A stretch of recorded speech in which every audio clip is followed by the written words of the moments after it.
Hace tiempo, la gente de la productora quería hacer algo distinto, algo que realmente sirviera para que quien nos ve, como quien comparte el programa, ¿cierto?, se sienta bien y que tenga una proyección a través del tiempo. Y así nace Compartiendo, porque vamos a compartir con usted el invitado, vamos a compartir la temática, vamos a compartir el futuro, que es realmente lo que perseguimos. Quien me acompaña hoy para compartir el café, el trago, ¿cierto?, y el contenido sobre todo, es el presidente del Honorable Consejo Deliberante de San Martín. Me estoy refiriendo a Sergio Tuve. ¿Qué tal, Sergio? ¿Qué tal? Buenos días, Guillermo. Sergio, ¿cómo nació la posibilidad de que seas el presidente del Consejo Deliberante? Bueno, normalmente cuando se cumple con la tradición de que el presidente del órgano legislativo pertenezca a la misma fuerza política que gobierna, cosa que se respeta en casi todos los municipios, casi todas las provincias, y se respeta mucho a nivel nacional, bueno, el bloque, en este caso de Cambia Mendoza, con el beneplácito de la oposición, propuso mi nombre y bueno, básicamente relacionado con la llegada, primero en carácter de amigo que tengo con Raúl Ruffail, y segundo, desde el punto de vista político, se interpretó de que fuera elegido presidente del Consejo. Requiere una preparación, requiere una trayectoria, requiere una dedicación especial ser presidente. Sí, bueno, la verdad que como requisito no, porque cualquiera de los 12 están en condiciones, ya que fueron elegidos por el voto popular, están en condiciones de ser presidente del Consejo. Lo que sí se requiere es mucho diálogo, tratar a los 12 concejales por igual, no importa el bloque al que pertenezcan, tratarlos por igual. Y sí, bueno, sí hay mucha tarea administrativa que en este caso se maneja mucho con la secretaria del Consejo Deliberante, que es, digamos, la que tiene la carga más importante en cuanto a la tarea administrativa. Sergio, ¿cuánto le dedicas de tu momento tan especial que te estás viviendo en este momento a el cargo que tenés? Bueno, la verdad que bastante, porque es una tarea, digamos, importante, no solamente lo que tiene que ver con la administración del Consejo, sino también con lo que tiene que ver con, recibimos a ONG, recibimos a vecinos, la dinámica de las mañanas es bastante importante. Por supuesto, como siempre digo, hay de todo, hay quienes se dedican full time y quienes no, pero realmente, por lo menos en el Consejo, se trabaja bastante. Creo que hay muchos vecinos que pueden dar fe de ello. Después, cómo continúa el trámite o la voluntad o la necesidad que tenga cada organización, cada vecino del departamento, bueno, podrá ser exitosa o no, pero la verdad que recibimos o tratamos de recibir lo máximo que se pueda. O sea, es que hay mucha gente que se hace preguntas sobre el Consejo Deliberante. Una de las que me han transmitido a través del tiempo, ¿cierto? Y yo he tenido oportunidad a veces de aclarar, a veces no, ¿cierto?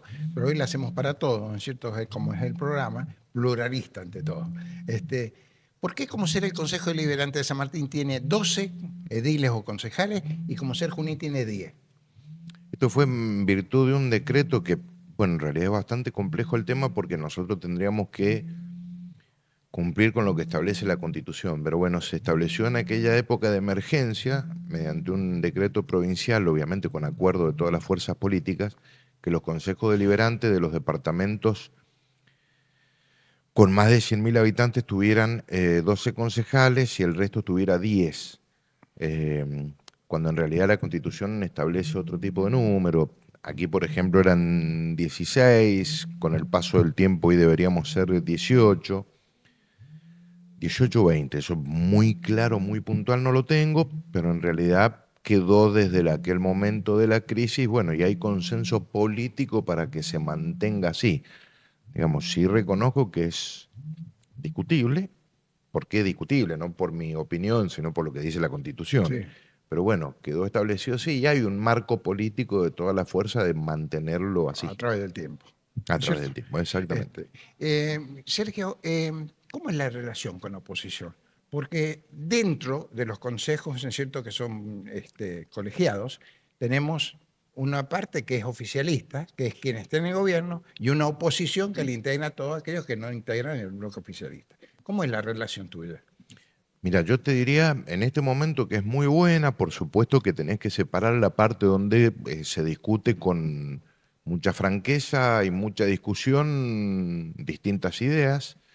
Nosotros, por supuesto, también es responsabilidad de los oficialismos tener la mente abierta cuando se trata un tema en comisión, de absorber las sugerencias y entenderlas.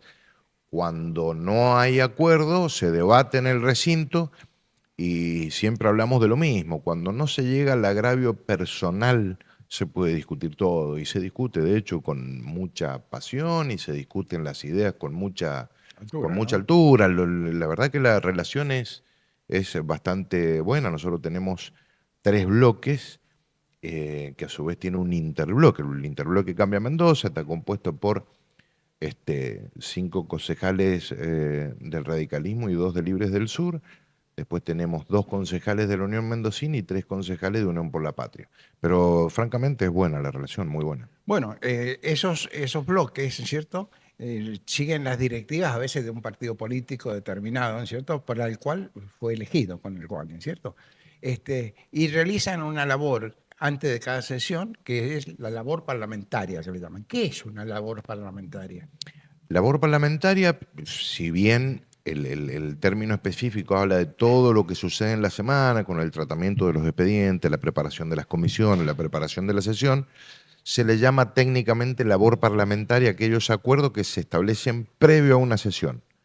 La derivación de los expedientes, qué expediente estamos de acuerdo de tratar sobre tablas, si hay alguna incorporación que estemos de común acuerdo, para todo ello se necesita número especial, con lo cual se busca consenso. A eso se le llama labor parlamentaria, es una reunión donde están los 12 presentes, donde con el orden del día en mano se buscan consensos para tratar temas especiales. Esto lleva a que se simplifique a veces la labor de la sesión, Sergio. Claro, porque muchas veces, bueno, lo que uno observa a modo de televidente, se ve que solamente se le presta atención a las sesiones, cuando en realidad el mayor trabajo, la mayor tarea está en las comisiones.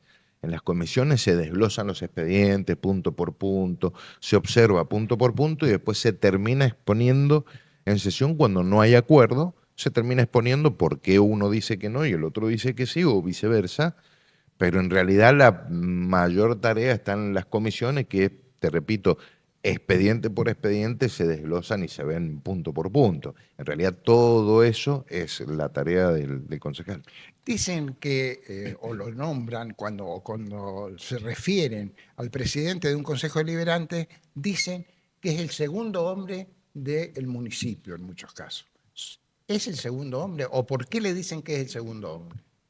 Porque de acuerdo a la Constitución, en caso de ausencia del intendente es quien queda a cargo del departamento ejecutivo. Al no existir la figura del viceintendente, si Raúl hace un viaje fuera de la provincia o cualquier cosa, de acuerdo a lo que establece la Constitución, se hace un decreto y queda a cargo de intendencia durante esos días.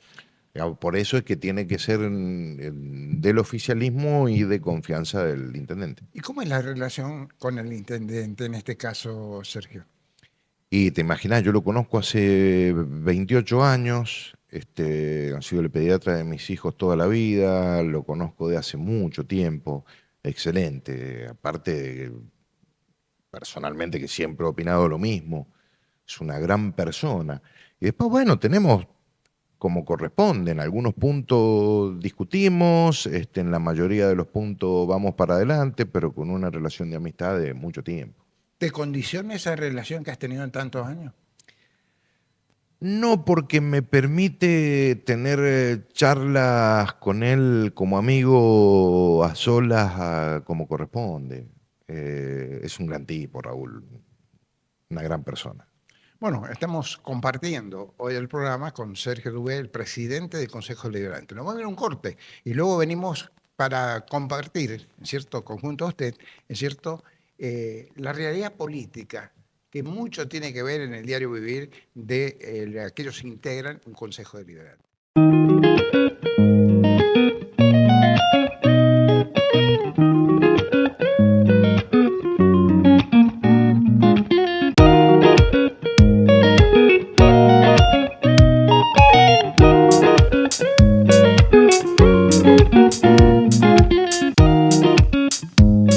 Compartiendo este programa junto al presidente del Honorable Consejo Deliberante de San Martín, Sergio Dugué, al cual hacemos público el agradecimiento, porque cuando nació la idea, se la transmitimos y él automáticamente, como siempre, dijo sí, apoyando todo lo que sea la difusión de este cuerpo colegiado.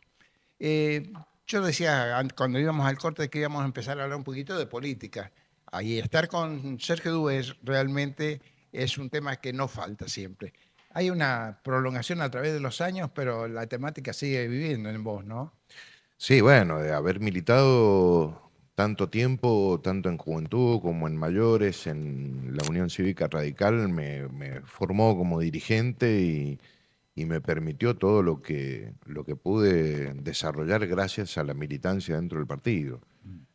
Si bien los tiempos han cambiado y la participación es otra, pero si hay algo que nos formó a todo lo que venimos de aquella época fue la militancia en el partido. Bueno, veníamos de un periodo, ¿cierto?, de manejo político de parte de militares, ¿cierto?, de un periodo que realmente fue nefasto para el país, ¿cierto?, y llegamos a este que comenzó en el 83. Desde ese periodo, ¿cierto?, tuvimos la oportunidad de compartir periodos con diferentes políticos, tanto a nivel nacional como provincial y departamental, Sergio, ¿cierto? Para vos, ¿cuál fue el mejor presidente de este periodo? Sin dudas, por lo que terminó pasando en la Argentina, el único presidente que pudo cumplir, siempre poniendo en contexto lo que era en aquel momento, lo que eran las Fuerzas Armadas en aquel momento, fue Alfonsín, porque si bien es cierto que tuvo problemas y dificultades económicas, pero el gran objetivo de él era dejar las instituciones y dejar la semilla plantada para que nunca más la Argentina viva un periodo tan nefasto y tan oscuro como el que se vivió, como por ejemplo es el que está viviendo Venezuela hoy. La verdad que desde el 83 a la fecha, ningún presidente ha cercenado ninguno de los derechos fundamentales que es la democracia, la libertad de expresión, la libertad de militar en un partido político, la libertad de manifestarse, con lo cual la verdad que lo hizo muy bien, sin dudas, Alfonsín.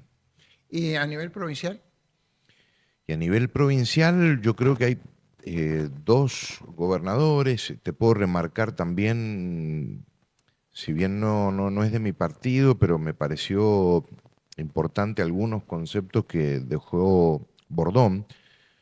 Pero bueno, verlo y poder vivir lo que fue Roberto Iglesias en su momento en plena crisis del 2001, rodeado de un gran equipo, pero eso es mérito de quien eligió el equipo en aquel momento. Pero creo que sin duda la capacidad reformista de Alfredo Cornejo para mí lo transforma por lo menos en el más trascendental del 83 a la fecha. y bueno, y ya que estamos hablando de nación provincia, no podemos dejar de lado el departamento. A nivel departamental, ¿cómo considerás o valorás la labor de quienes ocuparon el sillón máximo que tiene el departamento? Bueno, sin duda, lo que pasa que, claro, es una respuesta por ahí muy obvia porque pertenezco al equipo de Raúl. Creo que la transformación que hizo nuestra gestión en los primeros 3 años de donde veníamos, me parece que no vamos a aburrir con todas las cosas que se pudieron hacer en 3 años.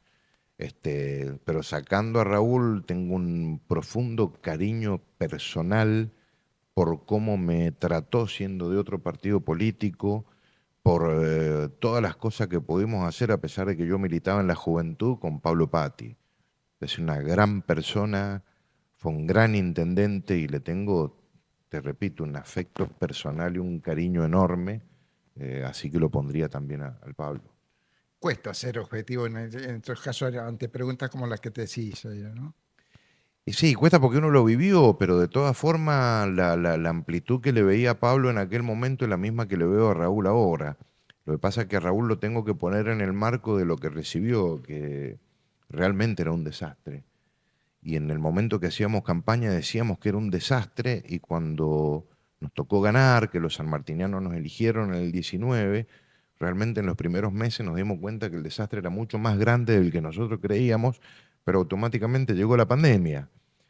Por lo cual yo todas esas dificultades, así como lo medía recién a Roberto Iglesias por las dificultades que le tocó, es imposible a Raúl medirlo si no lo ponemos en contexto de las dificultades que le tocó al momento de asumir. Deuda que en aquel momento eran más de 500 millones de pesos, que transformado a hoy, estamos hablando de cerca de 5.000 millones de hoy, y a los 3 meses que te cierren todo, tener que cerrar todo, la verdad que los desafíos que le tocó a Raúl, o que nos tocó a nosotros, los que formamos parte de la gestión, por ahí se sacan de contexto, y es injusto porque nos tocó gobernar de esta manera. Otro ejemplo que yo ponía, que lo hice en algunas sesiones anteriores, no nos ha tocado un solo año de crecimiento del país. Pero es imposible no poner en contexto. Nos tocó recibir un departamento quebrado, sin obras, distritos y barrios abandonados, pandemia, sin un año de crecimiento, la pucha. Me parece que esto con el tiempo va a hablar por sí solo. Y cuando vos haces un análisis de todo ese momento, que no fue fácil, ¿cierto, Sergio? De acuerdo a lo que vos estás manifestando, y recibís crítica, ¿cómo las tomás? Bueno, primero sabiendo y entendiendo que en estos tiempos hagas lo que hagas, en las redes siempre va a haber gente a la que no le va a importar o no le va a gustar. ¿Por qué? Porque es gente que ya está tan influenciada con esta mecánica lo que yo le llamo los militontos, ¿no? Que pertenecen, ponele un 10% del electorado a cada lado. Pero después cuando vos vas al territorio y ves lo que te dicen los vecinos, cuando solucionaste ese problema, es donde te quedás tranquilos y ves que, si bien ya cada vez ya tienen menos efecto, esto de tener gente detrás de un teclado, lo que le llamamos los guapos del teclado, ya la gente ya no le da importancia a ese tipo de cosas. Ir y transformar la realidad, ir y transformar, cuando yo te tomo, por ejemplo, el barrio Güemes, que estaba totalmente abandonado y hoy se encuentra con una pista de salud, con iluminación, se ha terminado la urbanización, estamos tratando de modificarle algunas otras cositas más, y vos hablás con los vecinos, seguís recibiendo reclamo por algo que le falta, pero ya con otra cara, como diciendo por lo menos se acordaron de nosotros, por lo menos hicieron algo. Las cloacas del Santa Cecilia, había llegado hasta La Plata y ni así lo hicieron. Y por decisión política de Raúl, se hicieron las cloacas del Santa Cecilia. Ahí es donde se te va por ahí la bronca de los militontos. Sergio, a través de tus años al frente, ¿cierto? Y compartiendo, ¿cierto? El Consejo Deliberante, ¿hay algún proyecto que tenga un cariño especial que hayas presentado? Sí, el tema de la urbanización para los barrios que están fuera del ejido urbano, eh, cómo pueden presentar ahora la urbanización a partir de la sanción de esa ordenanza, que abarata muchísimo los precios, sino que prioriza la casa. Es decir, con cunetas perfiladas en tierra, con banquines solamente enripiados, le permite ya tener la posibilidad de estar en la fila del IPB, y una vez que el IPB le da el crédito para que tenga su vivienda, a partir de ahí recién tiene 5 años para hacer las obras como corresponde. No se puede hacer en el ejido urbano porque ese barrio tiene influencia con los barrios aledaños. Entonces no queremos tener problema en el futuro con el tema de las aguas. Pero sí, con respecto a las zonas que están fuera del ejido urbano, eso ha permitido o está permitiendo algunos proyectos tengan un avance mucho más rápido. Bueno, estamos llegando al fin de otro bloque de este programa compartido junto al presidente del Consejo, pero no me van a perdonar si no te hago una pregunta de la realidad del momento. ¿Cómo ves el futuro de la Argentina? Complicado, complejo, muy difícil. Hay algunas cosas que creo que el gobierno nacional está haciendo, primero que eran inevitables, o sea, no solo son correctas, sino que eran inevitables. Un ajuste importante, pero creo que esta política de desprecio a todo, de un diálogo absolutamente hueco con todo, por ahí le está poniendo ciertas nubes donde debería haber una claridad absoluta. No comparto para nada el tema de modificar por decreto la ley de acceso a la información pública. Me parece un retroceso, algo no pensado, algo poco claro, y está ante una oportunidad histórica. En la economía mundial te abre ventanas cada 10, 15 años para crecer. En estos momentos tenemos una ventana abierta para crecer. Si no lo sabemos explotar en los próximos 2 años, vamos a volver a entrar en crisis. Si lo aprovechamos, este país va a volar. Bueno, nos vamos a ir al último corte de este programa que estamos compartiendo con Sergio Dubois, el presidente del Consejo Deliberante de San Martín.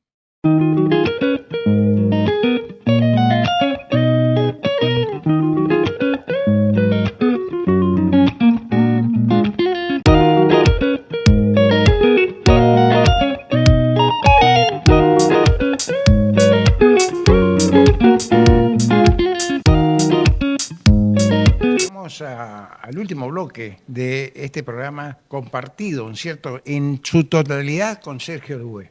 Y realmente la última partecita la queremos hacer a nivel personal, porque realmente tiene un condimento, una pimienta realmente necesario para vivirla y compartirla junto a usted. Sergio, ¿de qué club sos hincha? De River. ¿Y a nivel local? De San Martín. ¿Qué música te gusta? Rock nacional de los 80, los 90. ¿Y quién es y qué intérprete? Soda Stereo. Soda Stereo. Bueno, realmente uno se pregunta a veces a nivel Messi o Maradona. ¿Y el tuyo? Por infinidad de razones, Messi, sin dejar de ser maradoniano. Los que somos futboleros queremos a los dos. Y lo diga, Pero en la trayectoria, y a nivel gastronómico, ¿no es cierto? Los días domingos, que es cuando más estás en familia, ¿te preferís las pastas o el asado? pastas. Pastas. Como buen hijo de Tana, pastas. ¿Qué puesto te gustaría políticamente hablando en el futuro tuyo? Seguir en el poder legislativo. Me parece muy interesante, me parece muy apasionante y mejorarle la calidad comunicacional al poder legislativo le va a permitir por ahí a muchos vecinos o muchos ciudadanos entender que por ahí es un poco más importante de lo que se cree. ¿Qué cosas cambiaría? Mira, lo primero que creo que tenemos que hacer es copiar de las democracias modernas el respeto y la división de poderes. Creo que eso nos ha llevado ya demasiado tiempo a entender la división de poderes. El Estado tiene 3 poderes y los países que se han podido desarrollar fuertemente dentro de la plenitud democrática tiene que ver con la independencia de poderes. Creo que en eso todavía estamos en falta, los poderes existen, pero tendría que tener mucha más exhibición, por ejemplo, el Poder Judicial, que a mi humilde entender es el gran responsable de muchos problemas y muchas crisis que no se resuelven y creo que tienen que ver con que no tienen cara visible. ¿Qué momento del día te gusta más para ejercer la política? Es la noche. Soy de la vieja escuela, ¿Y para compartir en familia?